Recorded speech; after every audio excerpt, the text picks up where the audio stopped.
기도하겠습니다. 참좋으신 하나님 감사합니다. 오늘도 거룩한 주님의 날 맞아서 공예배를 하나님께 영광 돌릴 수 있도록 하시고 이 시간 교리교육으로 모였습니다. 주님, 저희들이 이 시간 하나님의 아는 지식을 늘려가는 시간 될 수 있도록 인도하여 주옵소서. 성령께서 함께 하심을 통해서 우리가 지금 같이 나누는 것이 우리의 머릿속에서만 머무는 것이 아니라 우리의 마음에 심겨서 하나님 앞에 성령의 열매를 맺는, 하나님께 순종이라는 열매를 맺는 그런 말씀들이 될 수 있도록 인도하여 주옵소서. 우리의 삶 모든 영역에 있어서 하나님께 순종하는 것에 대해서 어떻게 해야 되는 것이고 그것에 대한 하나님의 뜻을 배워감에 따라서 모든 영역에서 하나님께 영광 돌리는 그런 삶을 사는 저희들이 될 수 있도록 인도하여 주옵소서. 감사드리며 사랑이 많으신 예수님의 이름으로 기도드렸습니다. 아멘. 웨스트민스터 신앙고백서를 보면은 하나님의 말씀이 우리의 삶의 아주 깊은 부분까지 다루고 있다는 것을 알게 됩니다. 신앙고백서는 성경을 정리한 것이기 때문에 성경이 우리의 모든 삶의 영역을 다룬다고 할 수 있습니다. 하나님께서는 온 세상의 창조주이시고 온 세상을 자신의 뜻대로 다스리시는 분입니다. 하나님의 뜻대로 산다는 것은 우리의 삶 모든 영역에서 이루어져야 하는 거죠. 그러니까 예수님을 믿는다, 그리스도인이라는 것은 주일에 예배를 드리는 것이 그 시작입니다. 근데 그것이 다가 아니라 로마서 12장의 말씀대로 우리의 삶으로 하나님께 예배를 드려야 됩니다. 삶의 모든 영역에서 하나님을 영화롭게 하고 이를 통해 그분을 즐거워하는 삶, 하나님께서 사람을 창조하시고 사명을 맡기시면서 주신 복을 누리게 됩니다. 그러니까 삶의 모든 영역에서 하나님의 뜻대로 살아야 됩니다. 오전에 말씀드린 것처럼 회개는 돌이킴이라는 결과로 이어집니다. 그러니까 삶의 모든 영역에서 하나님께 순종하며 사는 것이 돌이킴이고, 그런 삶은 신자들에게 마땅한 의무임과 동시에 하나님께서 주시는 상쾌한 날을 누리게 되는 것입니다. 그런데 우리의 삶은 우리의 생각과는 다릅니다. 그래서 회개가 어렵고 회개한다고 말하면서도 돌이키는 것이 어렵습니다. 자신들이 하지 못하니까 너무 이상적이다, 현실과 맞지 않다 이런 말만 하게 되는 거죠. 다른 사람의 물건을 훔친 것은 죄입니다. 우리 사회가 그렇다는 건 아니지만 사람들이 점점 악해져서 도둑질하는 것이 일반적인 사회가 되었다고 해서 그것이 현실이니까 도둑질해도 된다, 이해해줘야 된다 이렇게 나오면 안 되는 겁니다. 무엇이 옳은지 안다면 사회가 어떻게든 그것을 지키며 살도록, 그런 사회가 되도록 노력을 해야 되는 거죠. 당연한 거겠죠. 그 당연한 일을 하지 않는 것이 교회들의 현실이며 우리의 모습은 아닌가 돌아보게 됩니다. 우리의 삶과 직접 맞닿아 있는 정치에 대해서 지난주까지 살폈습니다. 오늘은 정치보다도 더 현실적인 결혼과 이혼에 대한 성경의 가르침을 같이 살펴보겠습니다. 먼저 1절입니다. 결혼은 한 남자와 한 여자 사이에 이루어져야 한다. 어떠한 남자이든 한 명 이상의 아내를 두는 것은 정당하지 않으며 또한 어떠한 여자이든 한 명 이상의 남편을 동시에 두는 것은 정당하지 않다. 결혼과 가정과 부부와 결혼에 대한 것은 우리가 이미 거의 3달 동안 공예배 때 설교로 다루었습니다. 그 내용들을 기억하신다면 이 부분 웨스트민스터 신앙고백서 24장은 아마 쉽게 저거 아직 안 고쳤네요. 그러니까 24장은 쉽게 이해할 수 있을 겁니다. 그때 한 내용들을 기억하면서 나와 있는 내용들에 대해서 그때처럼 자세히는 아니지만 좀 간단하게 그렇게 살펴보겠습니다. 제가 아직 가정을 꾸린 지가 얼마 되지 않아서 구체적인 부분에 대해서는 말씀을 못 드리는 경우가 있습니다. 그럴 경우에는 그 선배 목사님들의 이야기를 인용해서 이렇게 말씀을 드리는 거니까 잘 들으셨으면 좋겠습니다. 가정, 부부, 결혼 이런 제도가 중요한 이유는 하나님께서 이런 제도를 통해서 세상을 유지하시기 때문입니다. 타락하기 전에 가정과 결혼, 부부 사이에 대한 계시가 있기 때문에 그 계시를 보면 가정에 대한 하나님의 뜻을 알게 되는 거죠. 사람들 사이에 가장 중요한 관계가 무엇일까요? 혈연 관계라고 하겠죠. 혈연 관계 중에서도 부모와 자녀의 관계는 가장 중요하다고 할 수 있습니다. 그래서 부부 사이는 인륜이라고 하지만 부모와 자녀의 관계는 천륜이라고 이야기를 합니다. 우리나라 사람들이 흔히 그렇게 얘기합니다. 부부는 사람이 정할 수 있지만 부모와 자녀는 하늘에서 정해주는 것이다, 이렇게 말을 하기도 하죠. 실제로 사람이 태어나서 가장 먼저 만나는 인간관계가 부모이기 때문에 더 그렇게 생각됩니다. 하지만 성경에서 말하는 인간관계의 시작은, 그 기초는 부부관계입니다. 그러니까 부모 자녀가 먼저가 아니라 부부가 먼저입니다. 남자를 만드시고 여자를 만드신 것이 사람 사이의 관계의 시작입니다. 부부관계가 있고 그리고 그 안에서 자녀가 태어나게 되는 거죠. 사람들이 다 결혼해서 부부 사이가 되고 가정을 이루다 보니까 우리 사회는 이 결혼이라는 것에 대해서 아무렇지도 않게 생각하는 그런 경향이 있을 수도 있습니다. 하지만 아주 신비로운 거예요. 예전에 알던 사람들이 결혼하거나 교제를 오래 하는 경우에는 뭐 그런 경우도 있지만, 보통의 경우에 뭐 그런 경우도 있지만 아닌 경우가 더 많죠. 그래서 일반적인 경우에는 전혀 알지 못하던 사람이 10년, 20년, 뭐 20년 넘게 그렇게 전혀 알지 못하던 사람이 1, 2년 만나고 부부가 됩니다. 그러니까 전혀 모르던 사람들이 어느 순간에 세상에서 가장 가까운 사이가 되는 거죠. 그러니까 살아가면서 점점 뭐 부부 사이에 점점 가까워지는 그런 과정이 필요하기도 하지만, 아무튼 갑자기 어느 순간에 가장 가까운 사이, 전혀 몰랐던 사람이 1, 2년 사이에 가장 가까운 사이가 돼서 그 가장 가까운 사이가 되는 거죠. 이건 굉장히 놀라운 일입니다. 그러니까 오늘 목사님께서는 신비라고까지 하셨습니다. 그러니까 신기한 일이죠. 뭐 오래 알던 사이라고 해도 부부 사이는 또 다릅니다. 그죠? 그러니까 분명히 부부 사이를 이루는 것은, 남자와 여자가 부부 사이를 이루는 것은 신비한 일입니다. 그리고 우리는 1절을 너무 당연한 이야기로 이제 받아들입니다. 그죠? 근데 오늘날 세상에서는 다양성을 존중하다는 미명으로 이를 부정하고 있습니다. 뭐 혼자 사시는 분들도 많아졌죠. 집들도 혼자 살 수 있는 집들이 늘어나고, 뭐 배달 음식도 혼자 먹을 수 있는 것들이 나오고, 뭐 혼술, 혼밥 이런 말들도 많아졌습니다. 어떤 가정은 자녀를 낳지 않기도 합니다. 뭐 자녀가 생기지 않는 경우라면 뭐 다 각자만의 사정이 있으니까요, 뭐라고 말할 수 없지만, 스스로 자신들을 위해 자녀를 낳지 않기로 결정하는 것은 그건 좀 문제가 있습니다. 동성애 커플도 있고, 이제 그 커플들이 결혼도 하려고 합니다. 그냥 아주 많이 달라졌죠. 뭐 바람직한 방향은 아닙니다. 예전에는 가족 제도나 부모의 권위가 통했는데, 요즘에는 개인의 선택과 자유, 행복 추구, 삶의 질을 더 중요하게 생각합니다. 그러니까 사람들이 더 좋아하는 거죠. 하지만 성경적이지 않습니다.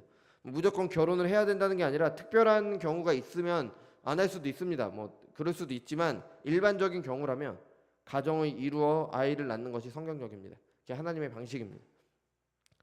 하나님께서는 세상을 창조하시고 여섯째 날 사람을 창조하셨습니다. 창조를 마치셨을 때 만드신 모든 것을 보시기에 좋았습니다. 좋았다라고 번역된 단어는 히브리어는 토브이죠. 토브는 선함, 좋음으로 번역되는 하나님의 뜻이 이루어진 상태, 완전히 이루어진 상태, 그게 토브입니다. 그래서 그 안에서 피조물들이 누리는 평안의 샬롬이라고 하는 거죠. 그러니까 하나님이 만드신 모든 것은 하나님의 뜻대로 잘 이루어졌습니다. 토브 상태였던 거죠. 그런데 그렇지 못한 것이 창세기 2장에 나옵니다. 창세기 2장 18절입니다. 여호와 하나님이 이르시되 사람이 혼자 사는 것이 좋지 아니하니 내가 그를 위하여 돕는 배표를 지으리라 하시니라. 그러니까 하나님이 사람이 혼자 있는 것이 토브하지 않다. 그러니까 로 토브라고 돼 있어요. 토브하지 않다. 하나님의 선하지 하나님의 뜻과 맞지 않다라는 뜻이죠. 그렇다고 하나님께서 창조하신 남자에게 부족함이 있었다는 게 아닙니다. 남자는 그 자체로 완전한 사람이었어요. 하지만 하나님이 사람을 창조하시고 주신 사명, 이 세상의 대리 통치자로서의 사명에 관해서는 그 사람이 혼자 있는 게 하나님의 뜻과 맞지 않았습니다. 생육하고 번성하여 땅에 충만하라. 그런 이후에 온 세상에 하나님의 다스림을 전해야 되는 거죠. 그래서 하나님의 통치가 이루어져야 되는데 남자 혼자 생육하고 번성할 수가 없는 거죠. 그러니까 하나님의 뜻과 맞지 않은 겁니다. 뭐 그 외에도 하나님의 뜻대로 사는 삶 가운데서도 혼자 하는 것이 하나님의 뜻과 맞지 않았습니다. 그래서 돕는 배필인 여자를 만드셨습니다. 창세기 2장 22절입니다. 여호와 하나님이 아담에게서 취하신 그 갈빗대로 여자를 만드시고 그를 아담에게로 이끌어 오시니. 그러니까 아담의 갈빗대로 여자를 만드셨죠. 이 일이 있기 전에 아담은 모든 동물의 이름을 지어줬습니다. 이름을 지어준다는 것은 그 대상을 통치를 말하는 거죠. 다스리는 일을 시작을 했습니다. 또한 그와 함께 모든 동물이 들어갔지만 아담의 배필이 될 만한 존재가 없었죠. 왜냐하면 하나님의 형상대로 지으심을 받은 아담의 배필은 아담과 동일해야 했습니다. 그래서 하나님께서는 아담과 동일한 여자를 창조하셨습니다. 남자처럼 흙으로 지으시고 코에 생기를 불어넣으실 수도 있었지만 아담의 갈빗대로 여자를 만드셨습니다. 완전히 같은 존재, 동등한 존재라는 것을 보여주고 있는 거죠. 남자와 여자는 동등합니다. 똑같은 사람이에요. 물론 다른 점도 있어요. 그러니까 남자를 히브리어로 보면 이쉬라고 하고요, 여자는 이시아라고 합니다. 그러니까 맨 끝에만 조금 달라요. 이시아 같은 단어인데 맨 끝에만 다릅니다. 그러니까 비슷하지만 마지막이 조금 다른 거죠. 동일하지만 뭔가 다른 겁니다. 그러니까 히브리어의 의미를 살피는 것은 뭐 히브리어가 신의 언어이기 때문이 아니라 하나님께서 히브리어로 처음에 계시를 주셨잖아요. 그러니까 히브리어로 어느 정도 그 언어를 사용하셔서 계시를 주셨기 때문에 히브리어나 헬라어를 통해서 하나님의 뜻을 이렇게 계시를 살펴보는 겁니다. 남자와 여자는 같지만 다릅니다. 둘 모두 하나님의 형상대로 지으심을 받아서 궁극적으로 같은 목적을 가집니다. 하지만 다른 역할을 하는 거예요. 하나님의 뜻을 이루는 데 있어서 다른 역할을 하는 거죠. 그에 따라 하나님께서 허락하신 것들도 좀 다릅니다. 차이가 있는 거예요. 이런 차이를 무시하는 게 하나님의 뜻이 아닙니다. 그러니까 남녀 평등의 의미를 다르게 생각을 해봐야 되는 겁니다. 무조건 다 똑같이 한다고 해서 남녀 평등이 아닙니다. 뭐 예를 들어서 소방관을 남성과 여성 5대5를 뽑아야 된다. 초등학교 교사를 남성과 여성 5대5로 뽑아야 된다. 이런 게 잘못입니다. 하나님께서는 각 사람에게 주신 능력으로 뽑아야지 그 능력을 무시하고 무조건 수를 맞추는 게 남녀 평등이 아닙니다. 반대로 차이만 있을 뿐 동등합니다. 더 낮거나 높지 않습니다. 동등한 가운데 차이가 있고 순서가 있습니다. 남자를 먼저 창조하시고 여자를 창조하셨습니다. 그러니까 남녀 사이와 부부 관계를 생각할 때 기본이 바로 이것입니다. 창세기 2장 23절입니다. 아담이 이르되 이는 내 뼈 중에 뼈요 살 중에 살이라 이것을 남자에게서 취하였은즉 여자라 부르리라 하니라. 아멘. 아담은 하나님께서 창조하신 여자를 보고 내 뼈 중에 뼈요 살 중에 살이라고 했으니까 나와 한 몸이라고 한 거죠. 나와 같은 몸이다. 그러니까 이웃을 내 몸과 같이 사랑한다는 것이 바로 여기에서 시작이 되는 겁니다. 아담은 자신 외에 다른 사람인 하와를 내 몸처럼 사랑할 수 있었어요. 왜냐하면 내 몸이니까. 내 뼈 중에 뼈, 내 갈비뼈로 만든 사람이니까. 글자 그대로 자기 몸이었기 때문에. 하지만 그렇게 하지 않았습니다. 범죄에서 부부 사이가 서로가 서로를 지배하려는 그런 사이가 됐죠.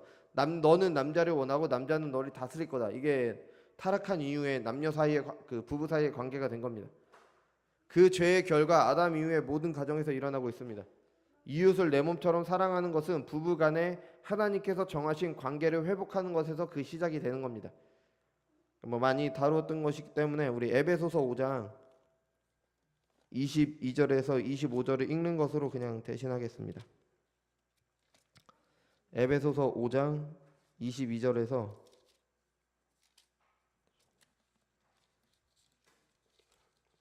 25절입니다.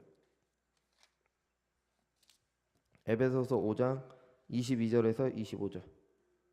제가 봉독해 드리겠습니다. 아내들이여 자기 남편에게 복종하기를 주께 하듯 하라. 이는 남편이 아내의 머리됨이니 그리스도께서 교회의 머리됨과 같음이니 그가 바로 몸의 구주시니라. 그러므로 교회가 그리스도에게 하듯 아내들도 범사에 자기 남편에게 복종할지니라. 남편들아 아내 사랑하기를 그리스도께서 교회를 사랑하시고 그 교회를 위하여 자기 자신을 주신과 같이 하라. 이는 곧 물로 씻어 말씀으로 깨끗하게 하사 거룩하게 하시고 자기 앞에 영광스러운 교회로 세우사 티나 주름 잡힌 것이나 이런 것들이 없이 거룩하고 흠이 없게 하려 하심이니라. 이와 같이 남편들도 자기 아내 사랑하기를 자기 자신과 같이 할지니 자기 아내를 사랑하는 자는 자기를 사랑하는 것이니라. 아멘. 이게 남녀 사이의, 그러니까 부부 사이의 관계를 이렇게 가르치고 있는 거죠. 이런 가정을 이루면 부부가 참으로 한 몸이 되는 겁니다. 참으로 한 몸이 돼서 하나님의 거룩한 뜻을 이루어가게 되는 거죠. 이런 가정을 이루면 가정에 어떤 문제가 있으면 함께 해결해 가게 되는 거예요. 그러니까 뭐 가정에 여러 가지 문제가 있어서 가정이 부부 사이가 안 좋아지는 게 아니라 부부 사이가 안 좋기 때문에 어떤 일이 있을 때 뭔가 문제가 생기는 겁니다. 사이가 좋다, 부부의 관계가 건전하다, 성경적이다라고 하면은 어려운 일이 있으면 그것을 같이 극복해 가는 겁니다. 그러니까 뭔가 다른 거죠. 아무리 상황이 좋고 환경이 좋아도 부부 사이에 문제가 있으면 그 가정에 문제가 있게 됩니다. 뭐 돈 문제나 이런 것들이 가정에서 문제는 되겠지만 문제가 있지만 부부 사이가 좋다면 함께 헤쳐가는 거죠. 돈이 없다? 그럼 서로 절약하면 되는 겁니다. 함께 살 궁리를 하면 되는 거죠. 그러면 더 열심히 돈을 벌 생각을 그러니까 같이 해결 방향을 이렇게 찾아 나가게 되는 거죠. 그런데 부부 사이가 안 좋으면 상황이 좋아도 문제가 생기고 상황이 안 좋으면 더 큰 문제가 생기게 되는 거죠. 창세기 2장 24절입니다. 이러므로 남자가 부모를 떠나 그 아내와 합하여 둘이 한 몸을 이룰지로다. 아멘. 그러니까 결혼한 자녀가 예전 같지 않다는 부모님들이 말을 하는 경우가 있습니다. 뭐 아들 낳아봤자 뭐 다른 집 자식 된다 뭐 이렇게 얘기하는 경우가 있죠. 근데 그게 성경적인 겁니다. 결혼 전에는 부모와의 관계가 가장 우선이었어요. 근데 결혼한 후에는 부부 사이가 가장 우선입니다. 부모를 떠나 한 가정을 이룬다고 했잖아요. 그게 성경적인 겁니다. 그래서 뭐 우리 교회에 그런 분들이 계시다는 건 아니지만 뭐 드라마나 뭐 그런 데 보면은 자기 아들에게 너무 큰 그런 집착을 해갖고 문제가 되는 경우가 있죠. 그죠? 그러니까 그거는 결코 바람직하지 않습니다. 하나님께서 세우신 가정 제도는 한 남자와 한 여자가 한 몸을 이루는 가정입니다. 2절입니다. 결혼은 남편과 아내가 서로 돕도록 제정되었다. 또한 합법적인 자손들을 통하여 인류가 번성하고 경건한 종자를 통하여 교회가 번성하고 부정을 막기 위해 제정된 것이다. 2절은 하나님께서 결혼을 제정하신 목적에 대해서 말하고 있습니다. 가정에 대한 주제로 설교할 때 말씀드렸지만 하나님께서 가정을 이 세상을 이루어가는 방법으로 정하셨습니다. 아담과 하와 이후에 모든 사람은 가정을 통해 태어납니다. 더 이상 창조되는 사람이 없고 모든 사람이 다 가정을 통해서 태어나는 거예요. 하나님께서 사람이 이 세상에 존재하는 방식과 그것이 계속되는 방식을 가정에서 자녀가 태어나는 걸로 정하신 겁니다. 그러니까 그게 안 되면은 인류가 존속할 수 없게 되는 거죠. 그러니까 우리나라 출산율이 굉장히 낮아졌다고 하죠. 그러니까 이거는 생각보다 큰 위기입니다. 하나님 앞에 죄인 거예요. 뭐 지금이야 인구가 너무 많으니까 티가 안 날 수 있지만 인구가 준다는 것은 나라 입장에서 봐도 문제잖아요. 그러니까 하나님의 나라, 교회 입장에서 봐도 문제인 겁니다. 뭐 세상은 인구가 너무 많아서 인구 문제다 그런 얘기를 하는데 그런 얘기 이전에 하나님께서 생육하고 번성하라고 말씀하셨기 때문에 가정에서 아이를 낳는 것이 그게 그 하나님의 뜻을 이루어 가는 겁니다. 이렇게 된 이유는 사람들이 자녀를 기쁨이 아니라 자아 실현에 있어서 방해로 생각하기 때문입니다. 이게 우리나라 같은 경우에 요즘 들어서 굉장히 심해졌죠. 여성분들에게 자녀를 키우는 게 일방적으로 희생을 강요하는 거다. 뭐 우리나라에 잘못된 그런 문제도 있습니다. 물론 있지만 자녀를 키우는 것 자체를 너무 일방적인 희생이다. 자녀만 키우면서 사는 사람을 뭐 무능력한 사람 아니면 자기 삶을 다 희생한 사람 그렇게 만들어 버리니까 그런 분위기로 이렇게 이끌어 가니까 사람들이 더 낳지 않으려고 하는 것 같습니다. 이거는 그냥 제 생각이고요. 아이를 낳고 키우는 것이 얼마나 힘든 일인 거 맞아요. 하지만 그와 비교할 수 없는 기쁨이 되고 아이를 통해서 자신도 성장하게 됩니다. 그리고 아이를 통해서 행복을 얻게 되고요. 또 아이를 낳아서 기르는 것이 하나님의 뜻인 겁니다. 내가 이 아이를 키우는 게 그냥 이 아이를 위해 희생하는 게 아니라 하나님의 뜻을 이루어 가는 겁니다. 하나님의 뜻에 순종하고 싶다. 아이 낳아서 키우는 겁니다. 뭐 특별한 경우에는 어쩔 수 없는 경우에는 어쩔 수 없는 거고요. 특별한 일반적인 경우라면 그렇게 해야 되는 거죠. 근데 자녀가 자신의 행복에 문제가 된다고 생각하니까 아이는 귀찮고 성가시고 내가 해야 될 일을 못하게 하는 그런 존재가 됩니다. 뭐 실제로 그렇기도 하죠. 시간을 많이 뺏기니까요. 그런데 반대로 생각을 해봅시다. 뭘 그렇게 이루고 뭘 그렇게 즐기겠다고 자녀까지 낳지 않을까요? 뭐 얼마나 대단한 거 하겠다고, 얼마나 대단한 일하고 얼마나 대단하게 산다고 아이를 낳아서 기르는 것보다 더 큰일이 있다고 생각을 하는 거죠. 물론 모든 사람에게 다 같은 것을 적용하면 안 됩니다. 각자의 사정이 있을 겁니다. 하지만 일반적인 하나님의 뜻은 아이를 낳는 겁니다. 그리고 특별한 경우는 흔치 않기 때문에 특별한 거예요. 너도 나도 하면 그건 특별한 게 아닙니다. 그러니까 특별한 경우는 특별한 경우고 그냥 일반적인 경우는 그래야 되는 거죠. 성경을 보면은 이스라엘의 아이를 낳지 못하게 하는 것은 사탄의 수책이었습니다. 아이들을 줄이는 것은 사탄이 하는 일이었어요. 출애굽기 1장에 보면은 이스라엘의 인구가 많아지자 애굽 왕이었던 바로는 남자아이를 모두 죽이도록 했죠. 물론 그걸 지금 그대로 우리 시대에 적용할 수는 없지만 뭐 믿는 사람이든 믿지 않는 사람이든 아이를 낳는 것이 하나님의 보편적인 뜻입니다. 그래야 후대로 이어지는 거죠. 모든 사람들이 아이를 갖지 않으면 인류의 역사는 그 대에서 끝나는 거예요. 그냥 일반적으로 생각을 해줘요. 무엇보다 신자들은 거룩한 자녀를 낳아 하나님의 백성으로 하나님의 거룩한 뜻을 이루는 사람으로 키워가야 됩니다. 이게 교회를 이어나가는 하나님께서 정하신 방법인 거예요. 물론 전도도 해야죠.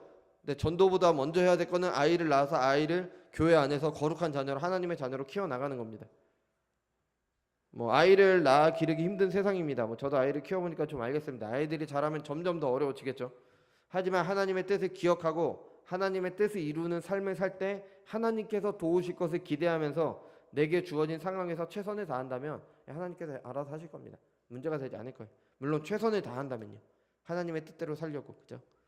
뭐 지금 이 시기보다 훨씬 더 힘든 시기에도 우리의 부모님들, 더 먼 우리의 조상님들은 다 자녀를 낳아서 길렀습니다. 전쟁통에도 아이들 길렀고요. 뭐 3.1 그 일제 시대에도 아이 낳아서 길렀잖아요, 그죠? 결혼을 제정하신 또 다른 목적은 부정을 막기 위해서입니다. 우리 고린도전서 7장 2절에서 5절을 같이 찾아서 읽어보겠습니다. 고린도전서 7장 2절에서 5절입니다.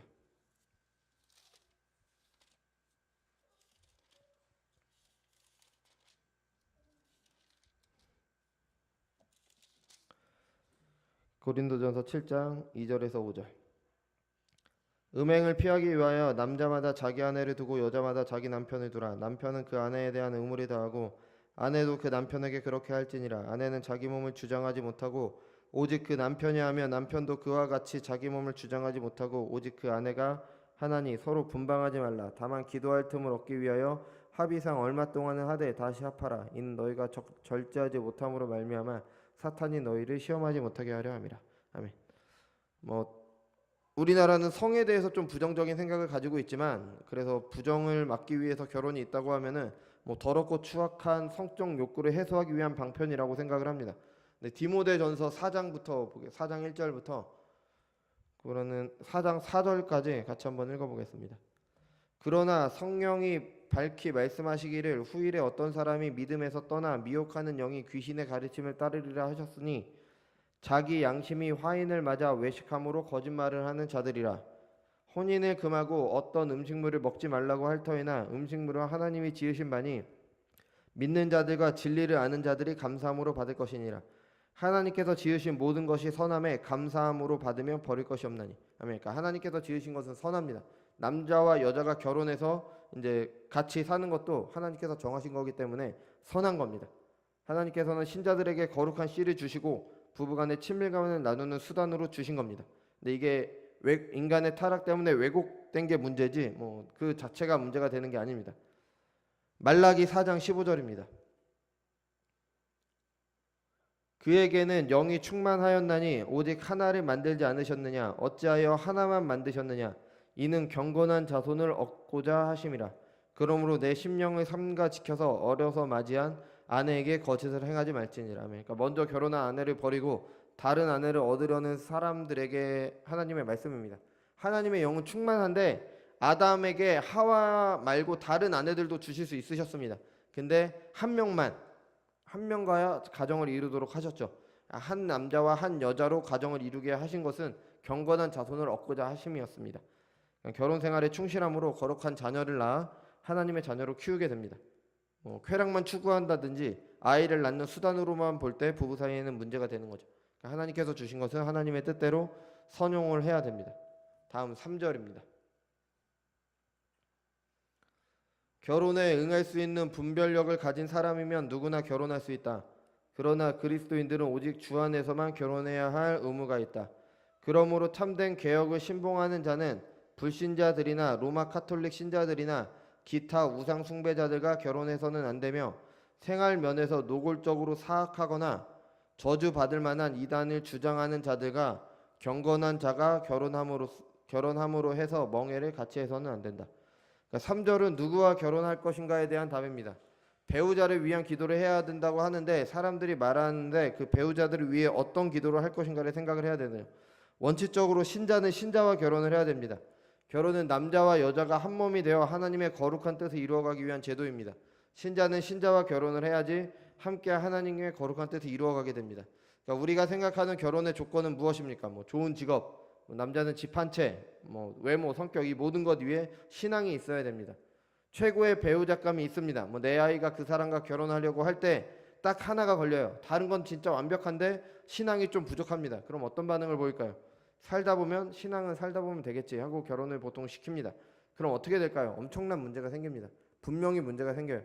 신앙이 없는 배우자가 신앙을 갖게 하려면 엄청난 희생이 필요합니다.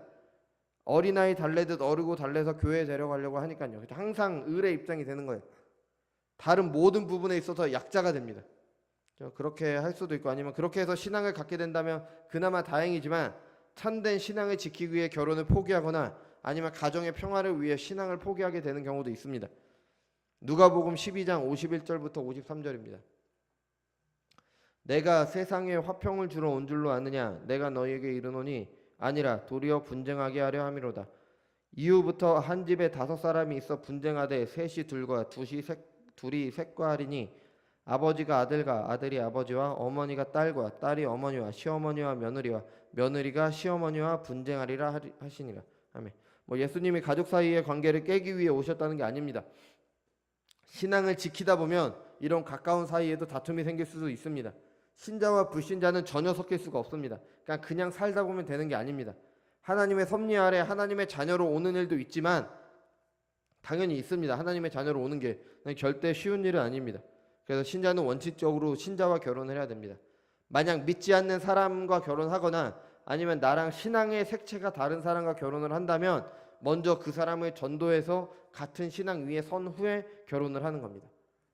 마지막으로 우리 고린도 후서 6장 14절에서 16절을 읽고 마치겠습니다. 고린도 후서 6장 14절에서 16절입니다.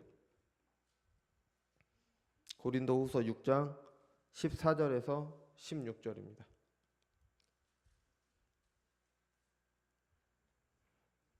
너희는 믿지 않는 자와 멍에를 함께 매지 말라. 의와 불법이 어찌 함께하며 빛과 어둠이 어찌 사귀며 그리스도와 벨리알이 어찌 조화되며 믿는 자와 믿지 않는 자가 어찌 상관하며 하나님의 성전과 우상이 어찌 일치가 되리오. 우리는 살아계신 하나님의 성전이라. 이와 같이 하나님께서 이르시되 내가 그들 가운데 거하며 두루 행하여 나는 그들의 하나님 되고 그는 나의 백성이 되리라. 그러므로 너희는 그들 중에서 나와 따로 있고 부정한 것을 만지지 말라. 내가 너희를 영접하여 너희에게 아버지가 되고 너희는 내게 자녀가 되리라. 전능하신 주의 말씀이니라 하셨느니라. 아멘.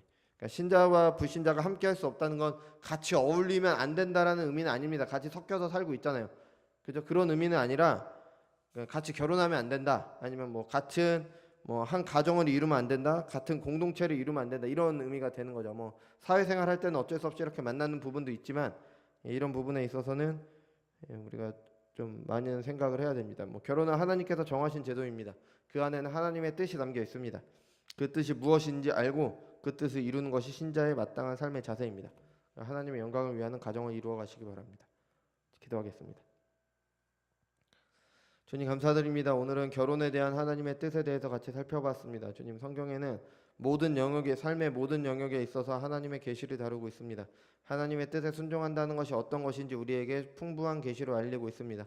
우리가 그것을 바르게 알아서 우리의 삶 가운데 하나님을 영화롭게 하는 삶을 살 수 있도록 인도하여 주옵소서. 그래서 영원토록 하나님을 즐거워하는 삶을 사는 저희가 될 수 있도록 인도하여 주옵소서. 우리의 가정들이 그리고 우리가 하는 결혼들이 이렇게 하나님께 영광 돌리는 결혼과 가정이 되기를 소원합니다. 함께 하신 감사드리며 사랑이 많으신 예수님의 이름으로 기도드렸습니다. 아멘. 주기도문으로 마치겠습니다. 하늘에 계신 우리 아버지여, 이름이 거룩히 여김을 받으시오며 나라에 임하옵시며 뜻이 하늘에서 이룬 것 같이 땅에서도 이루어지이다. 오늘날 우리에게 일용할 양식을 주옵시고 우리가 우리에게 죄진 자를 사하여 준 것 같이 우리의 죄를 사하여 주옵시고 우리를 시험에 들게 하지 마옵시고 다만 악에서 구하옵소서. 대개 나라와 권세와 영광이 아버지께 영원히 있사옵나이다.